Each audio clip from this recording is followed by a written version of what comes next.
ရေခဲချောင်းတဲ့လေးကိုရှိုင်းစော်ကိုမြေနဲ့ကားလှူတဲ့သူတွေပါရှိလားမင်္ဂလာပါရှင် 5 star ပရိသတ်ကြီးရေခဲချောင်းတဲ့လေးကိုရှိုင်းစော်ကိုတော့အားလုံးပဲမှတ်မိကြမှာပါစကိုင်းမှာရှိတဲ့ငလင်ပေးတဲ့နေရာတွေကိုတွားရောက်ကူညီတဲ့အလှူရှင်ကောင်းတွေကိုကိုရှိုင်းစော်ကသူ့မှာပါလာသမျှရေခဲတုပ်တွေရေခဲချောင်းတွေကျွေးခဲ့တာဖြစ်ပါတယ်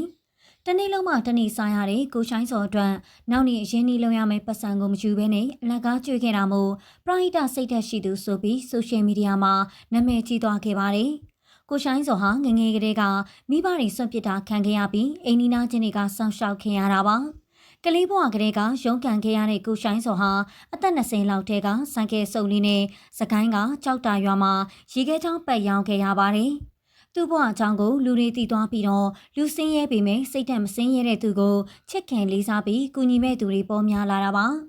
ကိုရှိုင်းစောရေခဲတုပ်တွေခမဲ့လိုက်ဝင်နေတဲ့ဗီဒီယိုဖိုင်လေးပြန့်နှံ့သွားတဲ့အချိန်ကကိုပိုင်ရေခဲဆက်လှူဒန်းခြင်းနဲ့အလှရှင်ပေါ်ပေါက်ခဲ့ပြီးရေခဲတစ်တာလှူရှင်လည်းရှိခဲ့ပါတယ်။အဲ့ဒီနောက်မှာတော့ဆိုင်ကယ်တစ်လေးလှူဒန်းတဲ့သူမြေကွက်ဝယ်ပေးတဲ့သူနဲ့ခုဆိုကားအသစ်ဆက်ဆက်လေးဝယ်ပေးတဲ့သူပါရှိလာခဲ့ပါပြီ။ကိုရှိုင်းစောဟာရိုးသားတဲ့စိတ်ကြောင့်နေချင်းညာချင်းပဲကြီးပွားတိုးတက်သွားတာဖြစ်ပါတယ်။